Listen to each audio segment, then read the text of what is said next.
A través de la dirección de Casa de la Cultura de Nuevo León.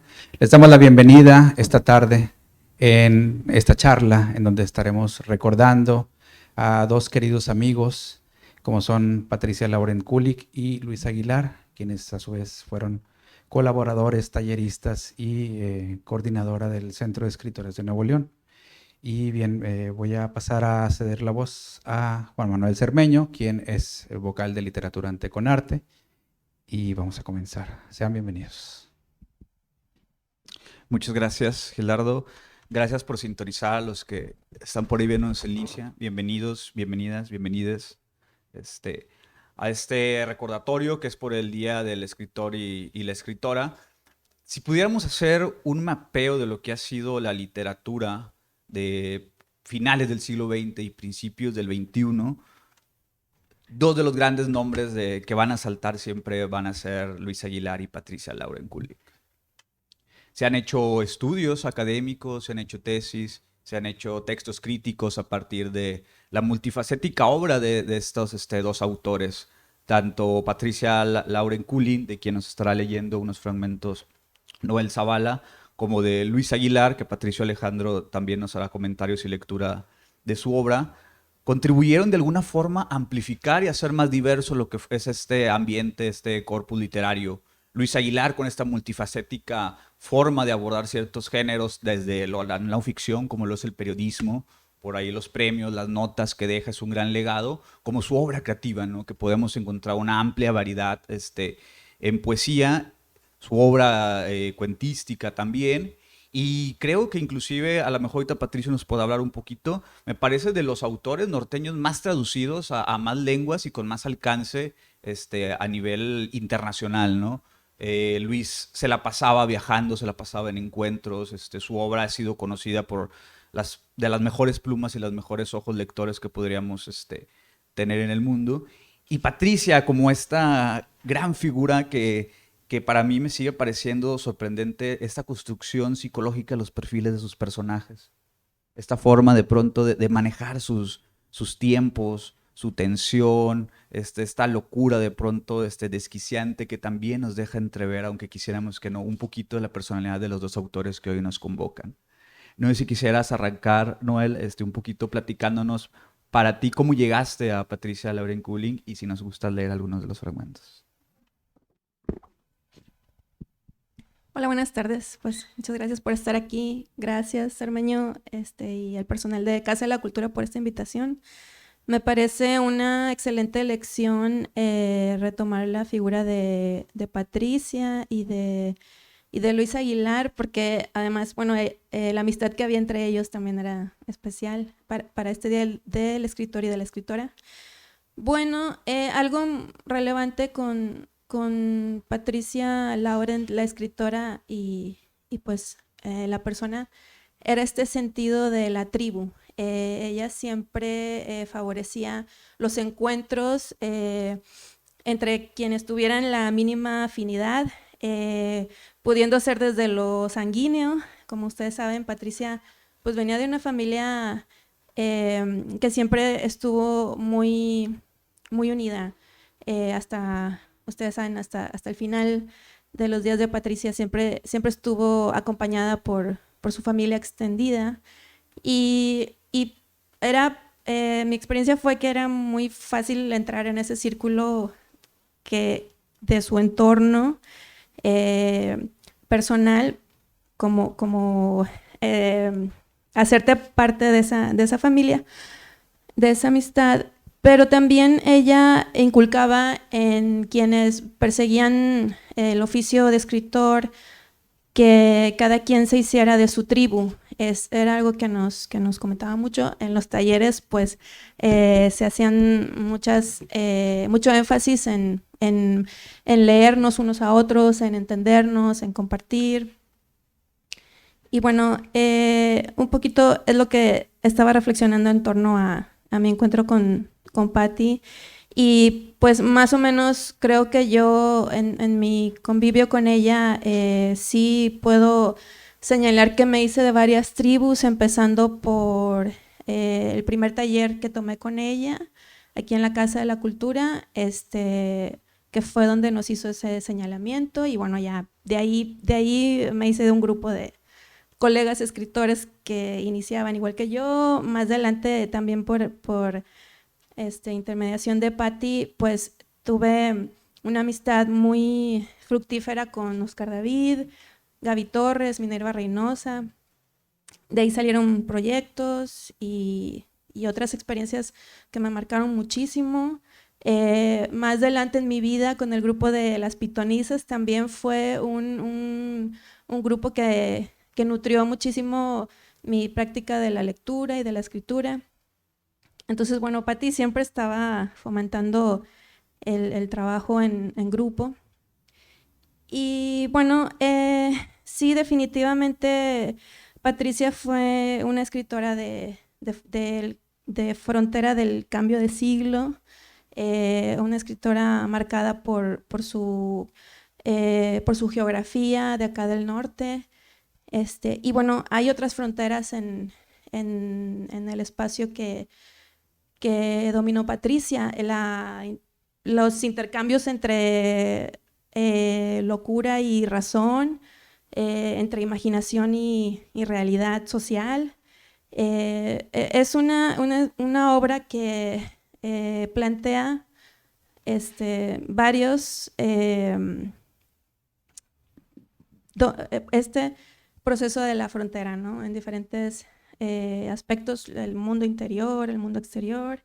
Y bueno, no sé si quieren que ya brinque a la lectura de su obra, pero bueno, les quiero compartir también, yo hace algunos años, en 2000, ya yo creo que 2011, comencé mi investigación para la tesis de maestría del Camino de Santiago. Y lo sorprendente fue que, no sé, o sea, bueno, destaco este libro porque fue un libro que siempre me transmitió muchísimo y todavía cuando empecé además que, bueno, ustedes saben que es un libro muy breve, pero cuando empiezas a estudiarlo, o sea, es una obra que no se agota. Pasaron los años de la investigación y yo sé que no lo agoté de mis inquietudes hasta este libro. Veo que se siguen proponiendo estudios de este trabajo. Y bueno, sí, creo que la escritura de Patricia todavía no, hay muchas cosas que decir en torno a ella, desde luego. Y bueno, no sé, de entrada, contestando a la pregunta, ese fue como más o menos mi encuentro con Patti. No sé si quieras, Patricio. Luis Aguilar, justo lo que mencionaba un poquito Noemí, esta cuestión que tenían de hacer tribus, de formar un poco las generaciones, ya que fueron dos personas sumamente críticas con su contexto literario local. La forma en que ellos se dirigían a las nuevas generaciones, yo recuerdo mucho esto de la disciplina que nos exigía Luis, la profesionalidad, el escribir todos los días, el estar continuamente leyendo, el guardar los textos y volverlos a tomar cada cierto tiempo. ¿Qué nos podrías comentar, Patricio? Nosotros compartimos generación. ¿Cómo fue nuestro acercamiento en este caso con Luis Aguilar? Bueno, primero antes agradecer a Gil, a Moy por la invitación, a Pedro que está aquí escuchando nuestros comentarios. Muchas gracias por las atenciones y esta invitación para hablar de estos dos grandes autores. Bueno, continuando con la pregunta de Cermeño, yo me acerco a Luis inicialmente como un amigo, ¿no? O sea, yo no sabía que era escritor, yo no sabía ni que daba clases en la facultad en donde yo estudiaba. Nunca fue mi maestro tampoco. Sin embargo, empezamos a coincidir y surgió una amistad, ¿no? Sin embargo, eso no infirió que yo leyera su obra, sino que el primer acercamiento que tengo a su obra es en una clase de literatura mexicana con la doctora Rosa María Gutiérrez. Ella nos pide que le sugiramos textos para leer, ¿no? Para textos contemporáneos, fuera novela, literatura, poesía. Y yo sugiero leer a Luis, ¿no? Le escribo a Luis, oye, ¿sabes qué? Compárteme un texto tuyo un libro, ¿no? Que tengas en PDF, claro. Me pasó La entrañable costumbre o el libro de Felipe, que es, en mi opinión, mi libro favorito y creo que uno de sus mejores libros. Y bueno, todos quedamos encantados, ¿no? Con cómo manejaba el verso, que es un texto en verso libre, cómo construye las imágenes, la cotidianidad inmersa en ese libro y aparte cómo se apropiaba de la ciudad. Cómo él, a pesar de ser de un escritor tamaulipeco, se apropió la ciudad y la hizo suya y eso se ve mucho en su literatura, tanto en ese libro como en otros, por ejemplo, en Muchachos que no besan en la boca, que se apropia de La Habana, entre otras cuestiones, ¿no? Una de las potencias que tiene la palabra escrita, como muchos de los registros o de las obras de arte, es que le otorgan a su creador, la posibilidad de la trascendencia, la trayectoria, como este legado humano que inclusive ahorita leemos mucho de nuestra cultura se basa de los textos grecolatinos, por ejemplo. Creo que en este momento que nos juntamos para recordar a estos dos grandes amigos y maestros, sería sumamente oportuno escuchar un poco de lo que nos dejaron en su obra. No sé si gustes leer alguna selección que tengas especial de Patricia Noel. Sí, quiero leerles la primer parte del Camino de Santiago porque esta introducción a la novela despliega todo el aparato lingüístico que manejaba Patricia. Y bueno, yo creo que es de los fragmentos de toda su obra que está mejor logrados, o sea, sin demeritar ninguno. Pero es como la dosis donde ya queda todo establecido, ¿no? Comienzo. Debo reconocer mis precipicios, el abandono, la cuna que deja de moverse, la oscuridad. Si escucho agua abundante, me lleno de terror. No recuerdo peor vivencia que un baño de mar. Mi pesadilla recurrente es una enorme ola que se levanta varios metros, pero nunca azota. Los otros miedos, indescifrables como relámpagos que ciernen la sangre, son de Santiago, el intruso que invadió mi cuerpo cuando abrí la primera vena. Ese año 14 de mi existencia quedé más triste que nunca, muy poco por el escándalo familiar, algo por el fallido intento de suicidio y mucho a consecuencia del espejismo que asaltó mi razón. Antes de hallar asilo en el torrente sanguíneo, Santiago me rondaba. Invisible soplaba su aliento sobre mi hombro. Me acechaba como la antítesis del ángel guardián, esperando el gran momento de flaqueza para integrar su perdida dimensión en la mía. Mientras trazaba la topografía de las rutas encefálicas que hoy lo albergan, su proximidad me dispersaba obligándome a traficar, cual si robara cada memoria de los primeros años, cuando Mina y yo penetrábamos reglas y límites humanos con el entusiasmo de un colibrí. Señor y dueño de sus aposentos, guarda en sus intrincadas cavernas fotografías llenas de rencor, películas que hace retroceder una y otra vez en la pantalla del hastío. Santiago navega en canoa de rupturas y cuanto más río, más se adentra en salivas embravecidas. Su mejor coartada es el sueño. Se abren las galerías donde imita la vida. La casa es un edificio en ruinas flotando sobre aguas fangosas. El amante se convierte en chupahuesos sobre la tarántula. La madre, un tobogán de piedra. Intuyo su presencia enroscada en algún túmulo neuronal. Soy la única dueña del cuerpo, suplico. Él argumenta que somos lo mismo. Intento, con este amasijo de hechos, rescatar a Mina. Se encuentra en el azul índigo, tras pozos profundos, lagunas, construcciones vacías. Hace años que Santiago la esconde bajo estas amenazas. Escamotea mi nervio óptico para no rozar, ni por asomo, el túnel que conduce a ella. Santiago rehúsa contribuir con su acervo de palabras, metáforas y sintaxis para imaginar una alternativa llamada Mina. Esto va demasiado lejos, impone. Lo tranquilizo con algo de Mozart. También doy a mi cuerpo un poco de café mientras narro el horror de no convencer a nadie. Santiago accede a contribuir con lo que se puede entender. Es como un espejo, fiel al alfabeto desgastado. Observa, entiende, afirma. Entonces puedo narrar. No soporta que mis dedos escriban algo que no comprende. Teme ser juzgado duramente. De hecho, preferiría no seguir con este absurdo concilio.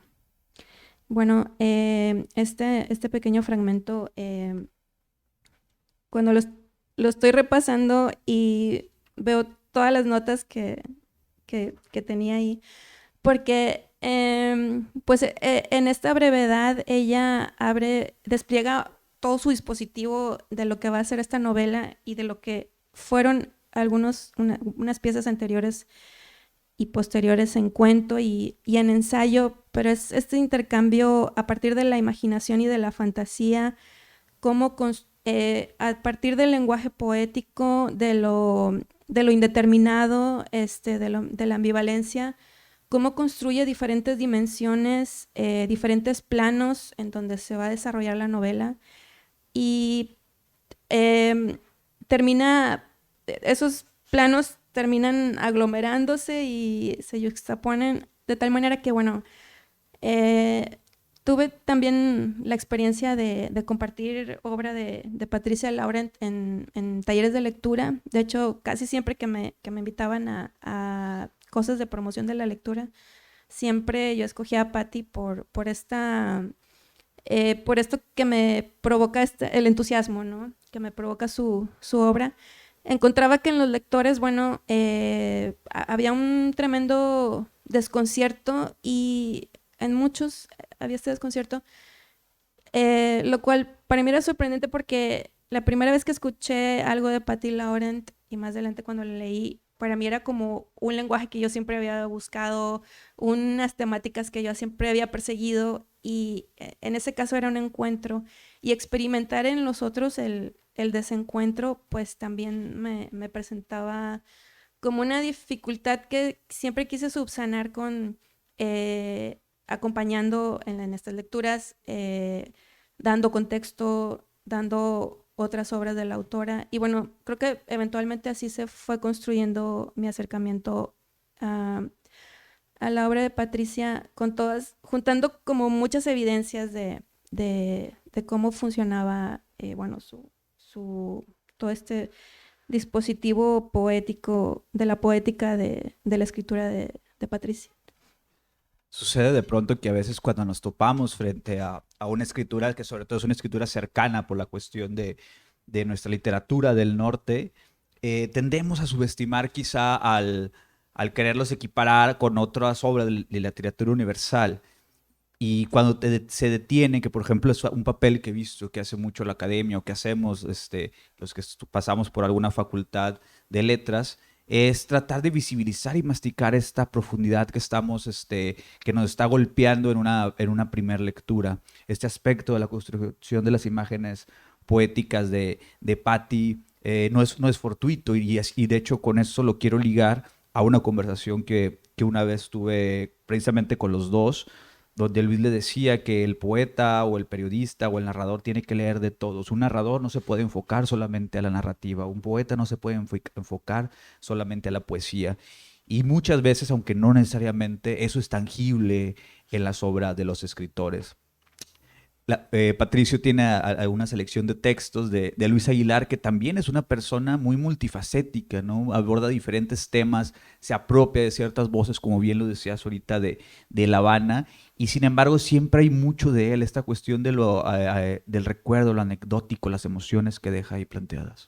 Sí, claro, todos conocen a Luis Aguilar, poeta, ¿no? Es como el referente. Sin embargo, también está su faceta de narrador, de ensayista, de traductor.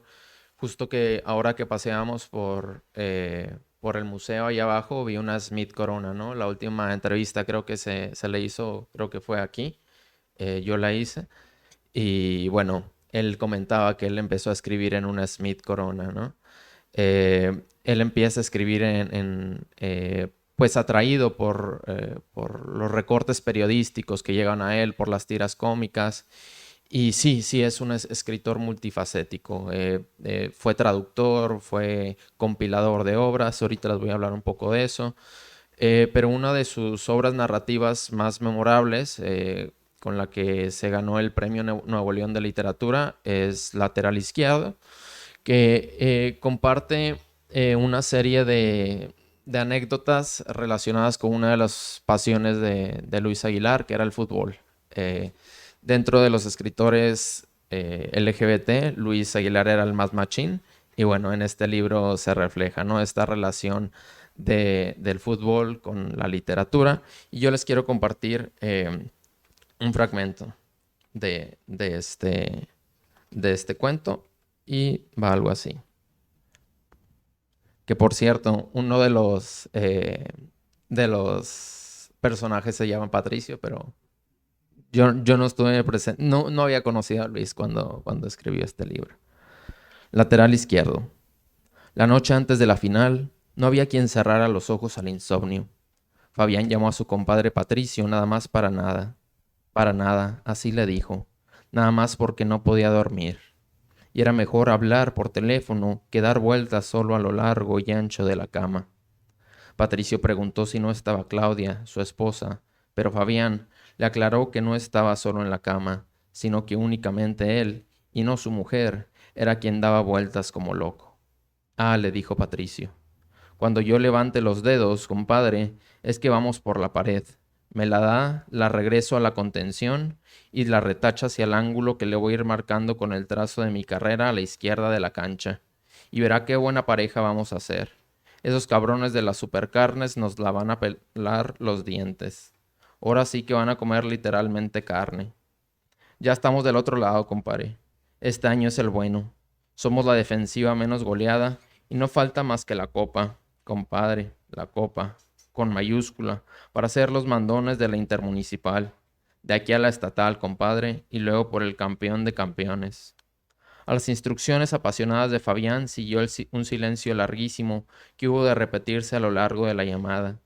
Si es cierto que el amor se mide por los silencios que consigue provocar, esos hubieran sido síntomas para cualquier narrador de historia rosa, pero este es un cuento sobre fútbol. Colgaron. Fabián era caracolero natural, gambetero de cepa. Ir y venir por los 35 metros de la cancha le significaban casi ningún esfuerzo. Como poco esfuerzo le representaba esconder la pelota en medio de los pies y llevarse a cuanto defensa se le pusiera enfrente. Sacaba el esférico unos centímetros a la izquierda y el defensa contrario se aventaba tras el balón, mientras él jalaba ya con la derecha para el lado opuesto. Metro y medio atrás dejaba un contrincante de cuando mucho 2 zancadas y una nueva aduana lo esperaba. Escondía la pelota sin levantar la vista, la jalaba con la izquierda, su pie natural, y la fijaba justo bajo los arcos destinados del defensor. Un túnel esplendoroso se conformaba sobre el pasto verde, cortado a rayas. Y bueno, este es el inicio del cuento. Es un cuento breve, pero bueno, entrelaza esta pasión que tenía Luis por el fútbol. Y Luis siempre fue un transeúnte natural. Quien conoció su casa, la zona en que vivía, pues puede imaginarse los campos terregosos donde estos encuentros futbolísticos se llevaban a cabo, ¿no? Entonces es como él, a partir de su experiencia, de su vida propia, encarnaba cuestiones que se reflejan en su obra literaria.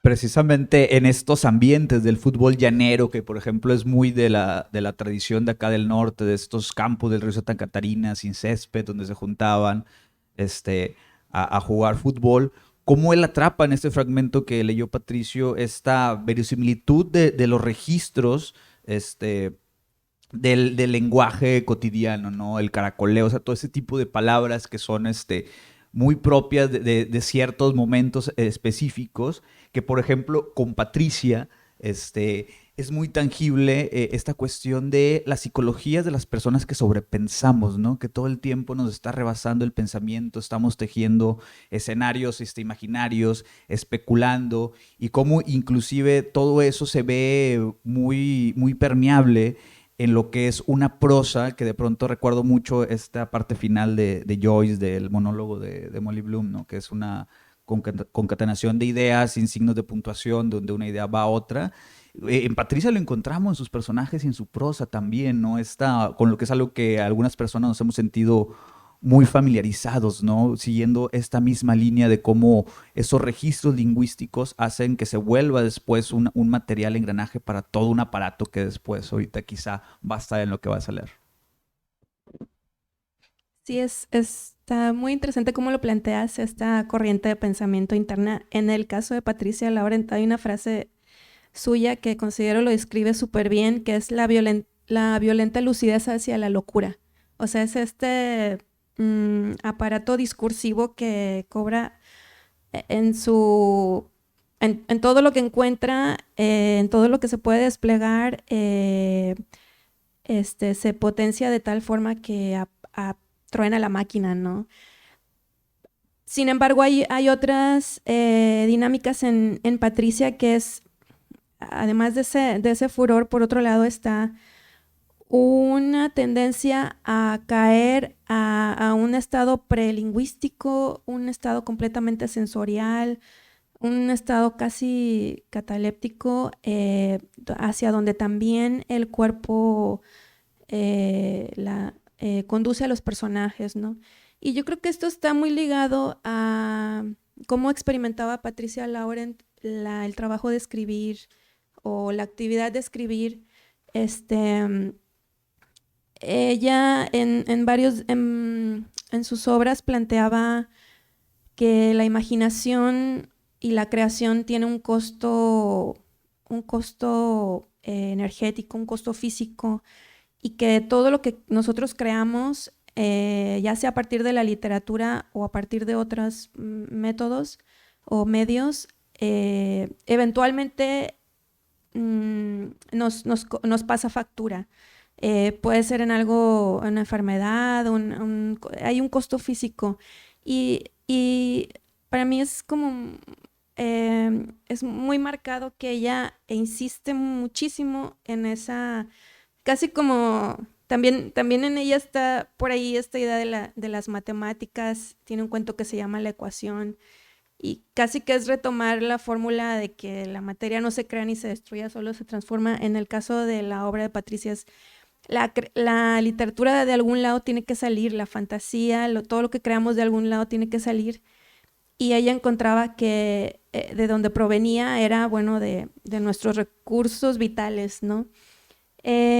Un poquito de lo que les quiero compartir, no sé si hay chance de leer esta parte, es una entrevista que le realicé en 2013 y yo le planteaba esto, cómo en varias de sus obras se reiteraba el tema del costo físico de crear. Y bueno, ella me empezó a contar de una novela que estaba escribiendo, creo que al final derivó en otra novela, pero un poco retoma ese tema. Y bueno, después de eso, también les quiero compartir cómo habla un poquito del intercambio que tenía con Loren, su esposo, que bueno, Loren era filósofo y tenía también un acercamiento muy interesante a varios temas desde la filosofía. Y bueno, aquí me contesta Patti. De hecho, la nueva novela es de una jugadora de casino. Ella es una medium realmente y empieza a trabajar en las noches en el sueño para encontrar gente secuestrada. Se mete en un rollo con lo que está pasando aquí en Monterrey, pero lo que quiere es lana para ir a jugar y se empieza a dar cuenta de que está pagando un alto precio porque anda en las cloacas del sueño para poder encontrar el dinero que necesita. Sigue siendo fantástico, onírico, y me acordé porque ahí aparece la moneda con la que se paga para que ella pueda seguir viajando astralmente, metafísicamente y recordar lúcidamente. La moneda se llama Paz. Ya le voy a poner un precio a esa energía que tienes que invertir, imprimir, para poder conseguir eso de otro mundo, de otra dimensión, para poder cruzar interdimensionalmente. Bueno, aquí se salta un poco del tema. En una conferencia con Marisol Vera y Dulce María González, dije y sigo pensando que la congruencia nos cuesta muchísimo más a las mujeres porque la universalidad está dirigida por el padre, por una sociedad patriarcal. Entonces, el lenguaje que nosotros tenemos es el lenguaje como de 5 pistas simultáneas que no necesariamente se tienen que conectar una con otra, pero la tenemos que hacer. Dije ahí que la congruencia es un invento fascista porque la congruencia, la semántica, la sintaxis que se nos ha pedido ha sido aprendida, pero dictada por quién. En otras de las novelitas tenía la intención de que fuera, si un cuadro cubista, si un perfume, una esencia, con los saltos necesarios de congruencia que tienen que ver con que nuestra congruencia está secuestrada. Y aquí le hago yo el comentario que su ejemplar del Camino de Santiago, pero la versión que se imprimió en Inglaterra, Santiago's Way, estaba llena de notas de Loren. Y me pone, él tiene todo un capítulo sobre el Camino de Santiago.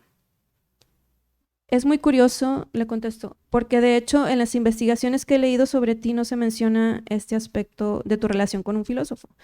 Absolutamente. Creo que es mucho más importante de lo que me gustaría a mí reconocer. Muchísimas cosas de The New Planetary Culture, que es un libro que escribió Loren, se discutieron juntas, él me contaba y yo sugería. Los dos tenemos mucho del otro, nos hemos robado frases mutuamente, hemos discutido de esos robos. No sabemos quién lo dijo primero o de repente se utiliza para este tipo de cosas, aunque él no trabaja con fantasía. Desde que nos conocemos nos confundimos. ¿Quién dijo qué? ¿Para ti es importante distinguir entre la imaginación y la fantasía?, le pregunto. ¿Castoradis los usa como sinónimos? Yo creo que me quedo con eso. Me gustó imaginar y fantasía como un ejercicio de creatividad.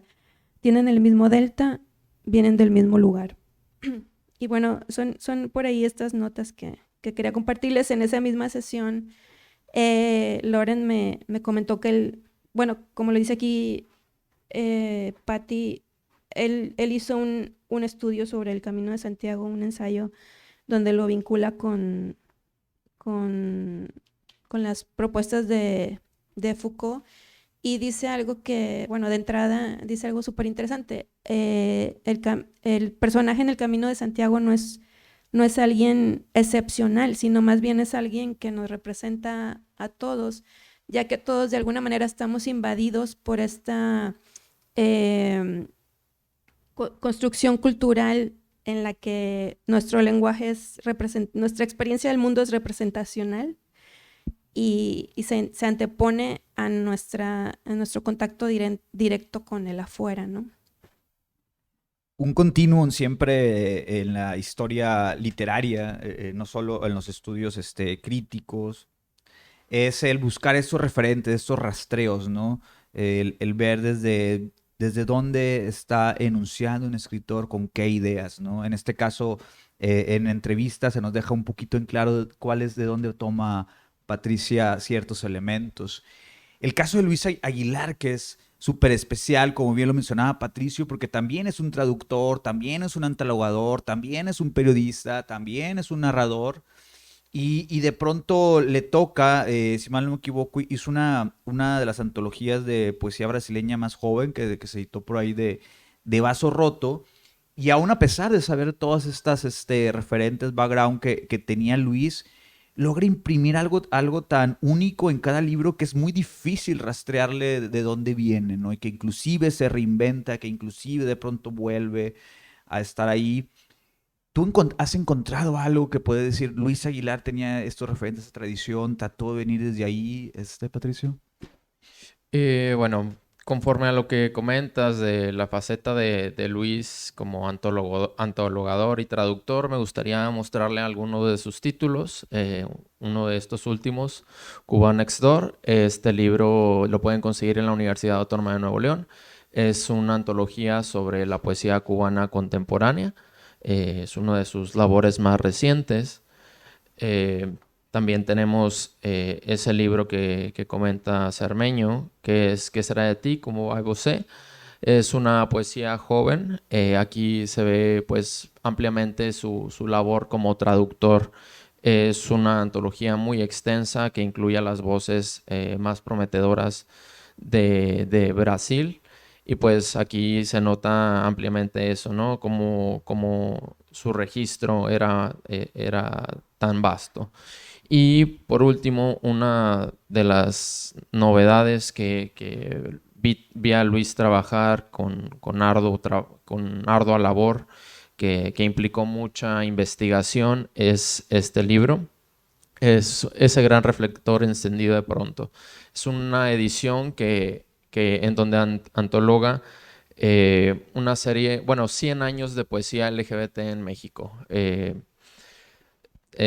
No solo antologó a escritores LGBT, sino antologa cualquier texto, cualquier autor que tenga un registro que se acerque a esos tipos de discursos, y está incluido aquí. Es una poesía, es un texto esencial y que incluye pues una introducción, una serie de notas, y pues también aquí podemos ver una faceta muy poca conocida de Luis Aguilar, que es la faceta académica.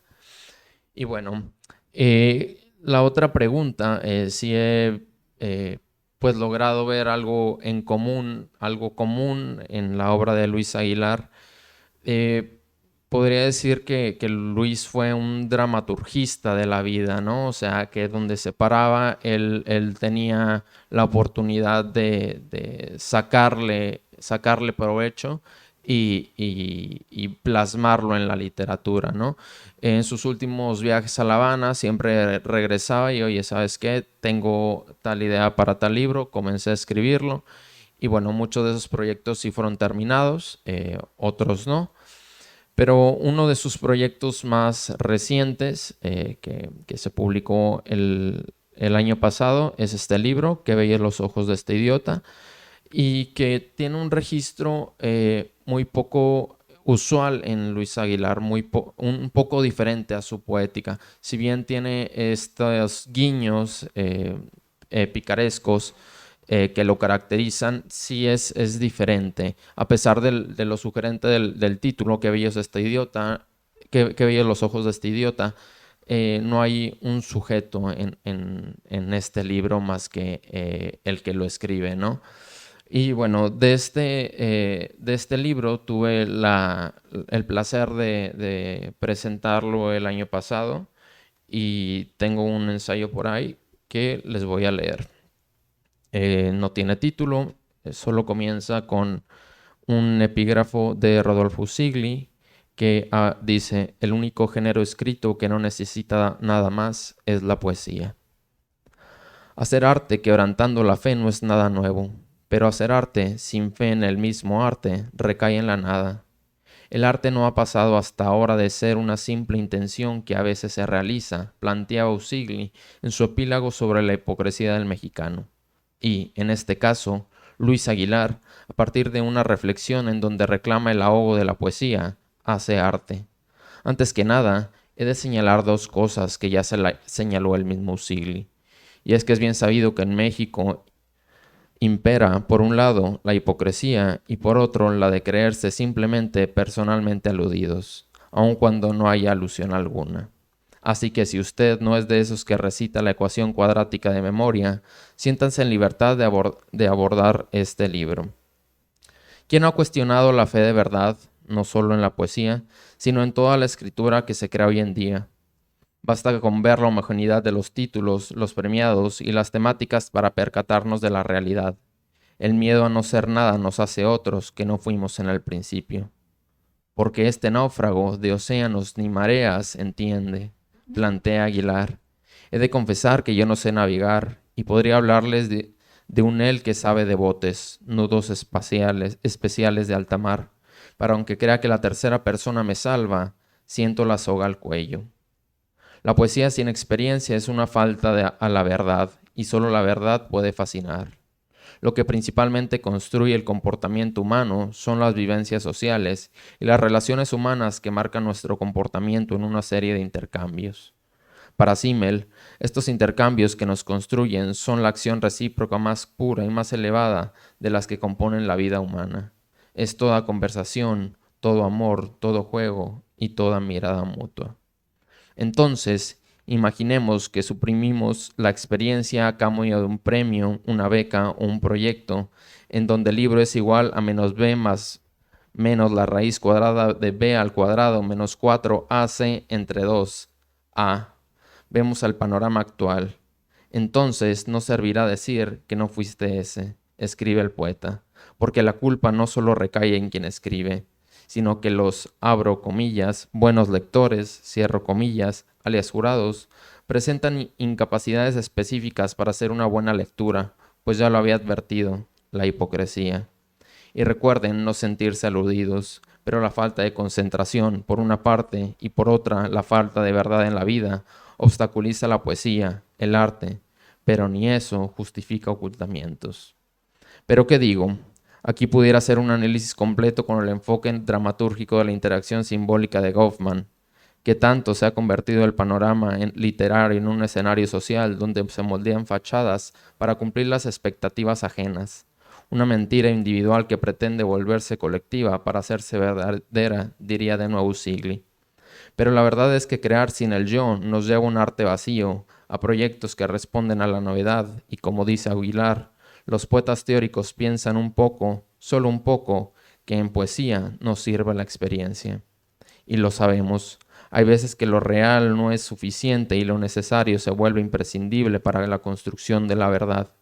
Pero que un él preestablecido atienda al discurso mientras el yo se esconde es rayar en lo vulgar. Después de todo, las cosas se dicen, se escriben y se comienzan a repetir exponencialmente a tal grado que cuando sean dichas realmente, lo dicho no tendrá importancia. Sabremos, sí, qué cosa no beber de nuevo, por demasiado que arda, porque lo ficticio, aquella tercera persona que se da a luz para dar una mentira que no busca el arte ni la verdad, sino lo otro, es otra contradicción fatal de la poesía y por ende del poeta. Sin embargo, hay que reconocer que los lugares comunes varían en cada oficio y que, al menos en el panorama nacional, uno no puede ser poeta de tiempo completo. Por lo tanto, el juego del lenguaje comienza a variar, a presentarse como novedades que no lo son. Es ahí donde radica la necesidad de, si bien no saber todo, familiarizarnos a la existencia del otro, pues como manifiesta Aguilar, eso es el conocimiento, condena del yo a no escapar de lo aprendido, en donde la novedad se presenta como un lienzo en blanco y que no sirve ya cuando se sabe todo, pues la ignorancia no es un salvavidas. Para finalizar, vuelvo con Usigli, quien dice que la capacidad mexicana de gesticulación es infinita y por ende el mexicano todavía no puede ser actor en el teatro, pues cuando se es actor de modo permanente, todos sus gestos se digieren fuera de su profesión. Y es así que ahora el poeta es incapaz de ser poeta y hacer poesía, pues en esta infinita necesidad de ser poesía a partir de todo lo que le es ajeno, lo que se le dicta, hace que sea imposible voltear a la experiencia. Esta se ha ido y la fe no ayuda más. Y bueno, en general es una discusión que quizá muchos tuvimos con Luis, ¿no? En letras nos enseñan siempre a separar el autor de su obra y para Luis Aguilar esto no era así. El autor tenía que estar ahí, tenía que haber experienciado para poder plasmar, para poder sangrar las páginas.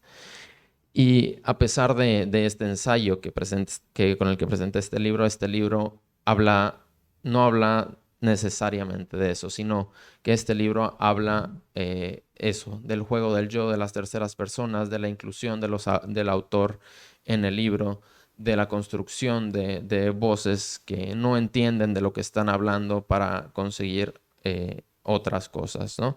Y bueno, me voy a permitir leer algunos textos de este libro.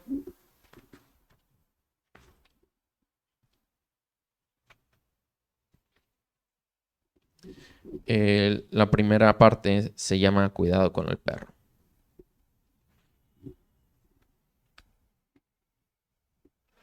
En el principio no fue el verbo, fue el miedo. ¿Qué haces ahora sentado en ese banco inexistente si no eres un fantasma ni un inválido? ¿O es que acaso inventaste el asiento como tantas cosas, como la propia ciudad y a la familia y ese dirigirte a ti mismo en la segunda persona del singular, cuando en realidad no es siquiera un recurso literario retórico, sino el miedo, el paralítico pánico que te impide llamarte por tu nombre y decir yo. Un yo que todo nombraría, Pensando en la creación, satanizó al lirismo, colocó estigmas a todo lo siniestro, por temor a la atmósfera de tulipanes que un hombre disemina si pisa un paraíso no inaugurado o pide una cerveza.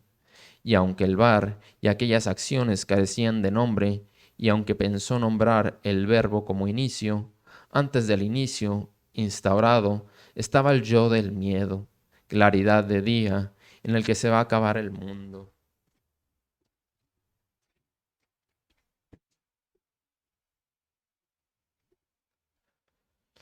¿O vas a decirme tú que no has pensado en el pánico que produce una araña violinista afinando instrumento a ras de pecho? ¿Que no has dormido más de una vez despierto porque no terminas de asumir el postestructuralismo? Dirás que nunca te confunde la multiplicidad de los discursos cuando Barthes llama por teléfono a Bátimo, agobiado por sus pensamientos débiles. De verdad, dirás que no intoxica la desesperación de no creer en nada, inserta como vas en un mundo politeísta en el que Marcat te vigila. Pretenderás tener razón cuando te revelas ante la idea de que la sexualidad no es una trampa de la política y Foucault bebe algo que no entiendes, pero tu yo indaga en el glory hole de un sauna. Te atreverás a cuestionar, por fin, la idea de los mundos paralelos que Blumenberg heredó de los físicos matemáticos. De Stephen Hopkins se ocuparon la TV y su tanatólogo. Con seriedad, tendrás finalmente el valor de pedir un poco de silencio, la expulsión de putas y predicadores para beber en paz un martini de manzana. Y por último, este poema los poemas no tienen título, pero este poema está dedicado a los poetas de proyecto. Enlistarlos requeriría un libro entero. Hay quien vive sin yo, pero dibuja bien la enfermedad. Inmigrantes sin navegación disfrazados de asombro, una matanza de orientales, taxistas que nunca anduvieron por su cuerpo, estruendos de la pirotecnia para el ocultamiento detrás de unos ojos que no habitan a nadie.